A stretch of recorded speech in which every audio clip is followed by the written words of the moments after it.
እስቲ አንድ ጥያቄን ልጠይቃችሁ። በምሽት ድንገት የእግር እብጠት አጋጥሟችሁ ያውቃል? መልሳችሁን በኮመንት ላይ አስፍሩልኝ። እስቲ አስቡት፣ በአሁኑ ሰዓት በሰውነታችሁ ውስጥ ምንም አይነት ህመም ሳይሰማችሁ ነገር ግን ወደ ከባድ የጤና ቀውስ እየተጓዛችሁ መሆናችሁን እግራችሁ ቀድሞ ሊነግራችሁ እንደሚችልስ ታውቃላችሁ?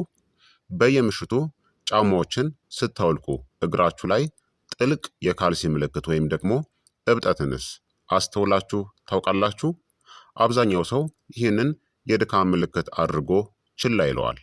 ነገር ግን ይህ እብጠት የሰውነታችሁ ክፍል የሆነውን ልባችሁን፣ ኩላሊቶቻችሁን ወይም ደግሞ ጉበታችሁ ለእርዳታ ፍለጋ እየጮሁ መሆኑን የሚያሳይ የመጀመሪያ ሚስጥራዊ ምልክት ሊሆን እንደሚችልስ ታውቃላችሁ? በምሽት የሚከሰት የእግር እብጠት ዝም ብሎ ድካም ሳይሆን በሰውነታችን ውስጥ ትልቅ መታወክ እንዳለ የሚያሳይ የቅድመ ማስጠንቀቂያ ደውልም ነው። በአንዳንድ ሁኔታዎች ይህ ምንም ጉዳት የሌለው ሊሆን ይችላል። በሌሎች ሁኔታዎች ግን የደም ዝውውር ችግሮችን፣ የልብ ህመምን፣ የኩላሊት እክሎችን ወይም ደግሞ የተደበቀ ብግነት ወይም ደግሞ ኢንፍላሜሽንንም ሊያመለክት ይችላል። እና አስፈሪው ነገር ደግሞ ምን መሰላችሁ? እብጠቱ ብዙ ጊዜ ቀስ በቀስ ይጀምራል። ይበልጥ ከባድ የሆኑ ምልክቶች ከመታየታቸው ከረጅም ጊዜ በፊት። ታዲያ በዛሬው ቪዲዮአችን እግራችሁ በምሽት ለምን እንደሚያብጥ፣ በፍጹም ችላ ልትሏቸው የማይገቡትን የማስጠንቀቂያ ምልክቶችና ሰውነታችሁ ምን ሊነግራችሁ እየሞከረ እንደሆነም እገልጽላችኋለሁኝ። እስከ መጨረሻው ድረስ መቆየታችሁን አረጋግጡ። ምክንያቱም አንዱ የተለመደው የሌሊት ልማድ እብጠቱን በሚስጥር የበለጠ ሊያባብሰውም ይችላል። በምሽት ላይ እግራችን እንዲያብጥ የሚያደርገው ምን እንደሆነ እንመልከት።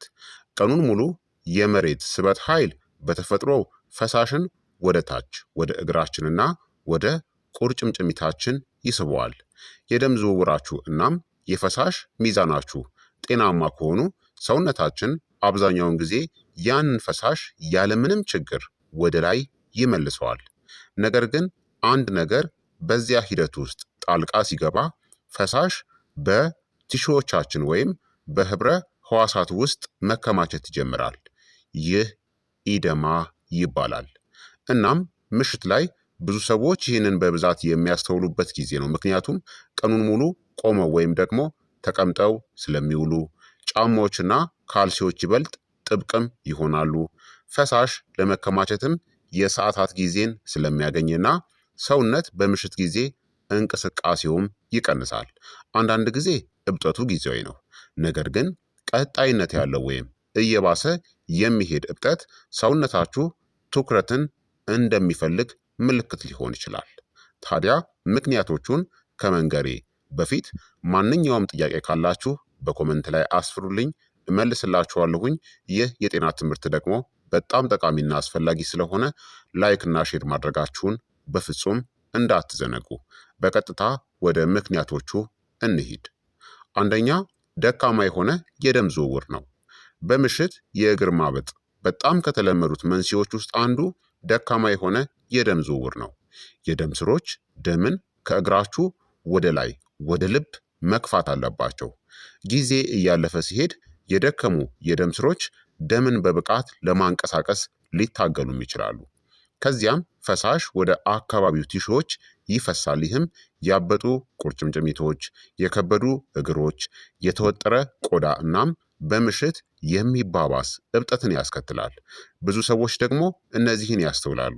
የተወጠሩ የደም ስሮች ወይም ቫሪኮስ ቬን የምንላቸው፣ የእግር ቁርጥማት ወይም ህመም፣ የማቃጠል ስሜቶችና በምሽት እረፍትን የሚያሳጣ የእግር ህመም ስሜትን።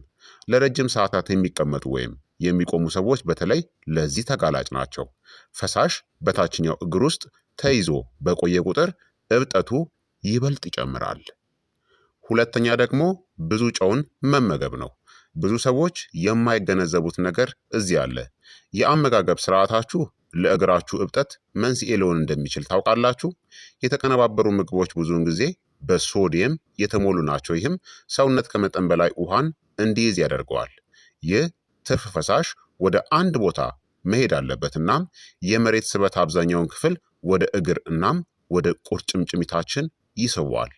የተለመዱ ከፍተኛ ጨው ያላቸው ምግቦች የምንላቸው ፈጣን የሆኑ ምግቦች ፋስት ፉድ እንደ ቺፕስ ያሉ የተቀነባበሩ ስጋዎች፣ ኢንስታንት ኑድልስ የምንላቸው የቀዘቀዙ ምግቦችና የታሸጉ መክሰስ ምግቦች ሁሉም ጨዋማ ናቸው። ከጨዋማ ምግቦች በኋላ እብጠት የሚባባስ ከሆነ ሰውነታችን ከመጠን በላይ ፈሳሽ እየያዘ ሊሆን ይችላል። ብዙ ሰዎች በተለይ ከእራት በኋላ እብጠትን ያስተውላሉ፣ ምክንያቱም የሶዲየም አወሳሰድ ብቻውን በቀኑ መገባደጃ ላይ ከፍተኛ ስለሚሆን ነው። ሶስተኛ የልብ ችግሮች ካለ ነው። አንዳንድ ጊዜ ያበጡ እግሮች ስለ እግሮች ብቻ የሚጠቁሙ አይደሉም፣ ከደካማ ልብ ጋርም የተገናኙ ሊሆኑ ይችላሉ። ልብ ደምን በሰውነት ውስጥ በብቃት የመርጨት ኃላፊነት አለበት። ልባችን እየደከመ ከመጣ ፈሳሽ ወደ እግሮች በመመለስ ወይም በመጠራቀም እዛ ሊከማች ይችላል። ታዲያ የማስጠንቀቂያ ምልክቶቹም በሁለቱም እግሮች ላይ እብጠት ይከሰታል፣ የትንፋሽ ማጠር፣ ከፍተኛ የሆነ ድካም መሰማት፣ በጀርባ ጠፍጣፋ አድርገን ለመተኛት መቸገር፣ ከፈሳሽ መከማቸት የተነሳ ደግሞ ፈጣን የሆነ የክብደት መጨመር። እብጠቱ ብዙውን ጊዜ በቀን ውስጥ ከቆማችሁ ወይም ከተራመዳችሁ በኋላ በምሽት ይባባሳል። ይህ በፍጹም ችላ ሊባል የማይገባው አንዱ የማስጠንቀቂያ ምልክት ነው፣ በተለይ እብጠቱ በድንገት ከታየ ወይም እየባሰ ከቀጠለ። አራተኛ የኩላሊት ችግሮች ካለ ነው። ኩላሊቶቻችሁ ከመጠን በላይ ፈሳሽ ቆሻሻን ከሰውነት እንዲያስወግድ ይረዳሉ። የኩላሊቶቻችን ስራ በሚቀንስበት ጊዜ ፈሳሽ በቲሹዎቻችን ውስጥ መገንባት ሊጀምር ይችላል።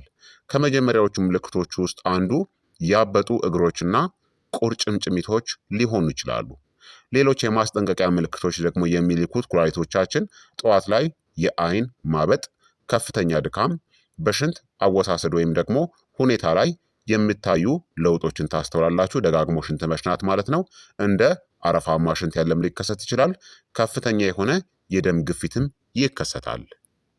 ኩላሊቶች በጨው እናም የፈሳሽ ሚዛንን ስለሚቆጣጠሩ መጠነኛ የሆነ የኩላሊት ችግሮች እንኳን ወደ ፈሳሽ መከማቸት ሊያመሩ ይችላሉ።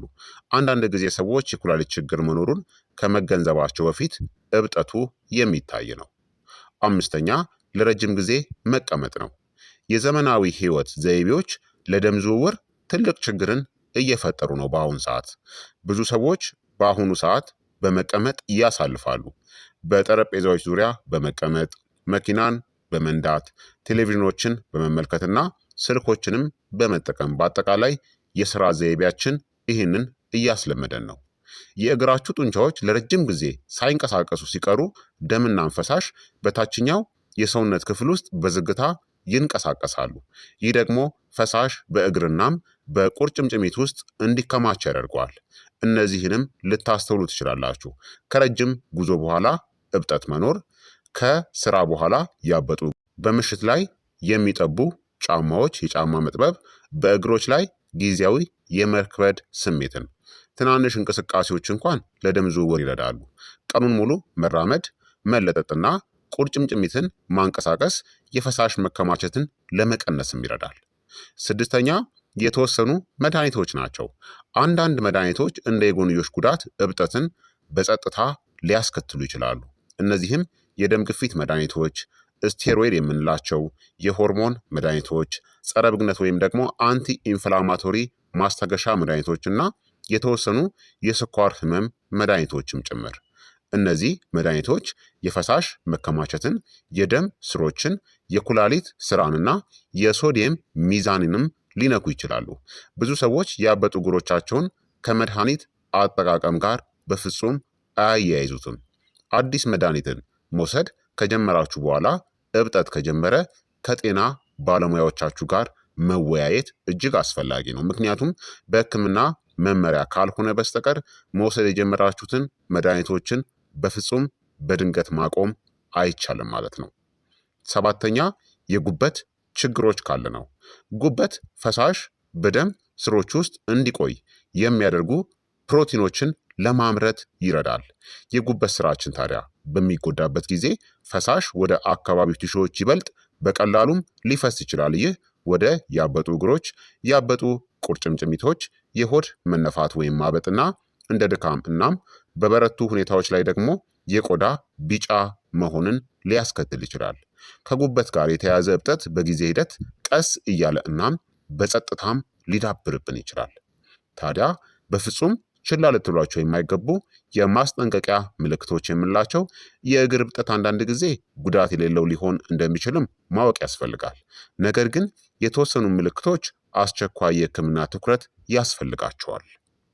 እብጠቱም ከነዚህ ጋር አብሮ ከመጣ ሕክምናን አድርጉ።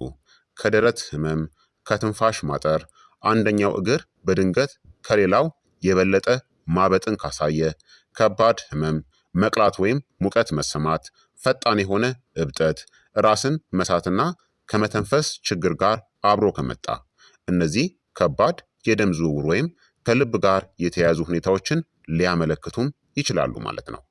መጠነኛ የሆነ እብጠትን ለመቀነስ ታዲያ ምን ማድረግ ሊረዳችሁ ይችላል? በአኗኗር ዘይቤዎች ምክንያት ለሚከሰት መጠነኛ የሆነ እብጠት እነዚህ ልማዶች ይረዱናል ማለት ነው።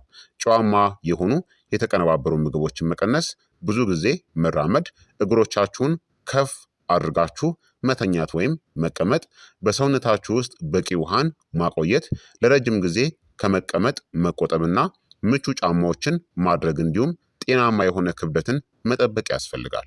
በምሽት ላይ ያበጡ እግሮች ሁልጊዜ የእርጅና ምልክት ብቻ አይደሉም። አንዳንድ ጊዜ የሰውነታችሁ ቀደምት የማስጠንቀቂያ ስርዓትም ናቸው። የደም ዝውውር፣ የልብ፣ የኩላሊቶች፣ የጉበትና የአኗኗር ዘይቤያችሁ ሁሉም ፈሳሽ በሰውነት ውስጥ እንዴት እንደሚንቀሳቀስ ይነካሉ። እናም አንድ ነገር ሚዛኑን ሲያጣ እግራችሁ ይህንን ለማሳየት ከመጀመሪያዎቹ ቦታዎች ውስጥ አንዱና የመጀመሪያው ሊሆን ይችላል። ስለዚህ ቀጣይነት ያለው እብጠት ችላ አትበሉ። በተለይም በየምሽቱ መደጋገሙን ከቀጠለ ማለት ነው። ይበልጥ ከባድ የሆኑ ምልክቶች ከመታየታቸው በፊት ሰውነታችሁ አስፈላጊ ነገርን ሊነግራችሁ እየሞከረም ሊሆን ይችላል ማለት ነው።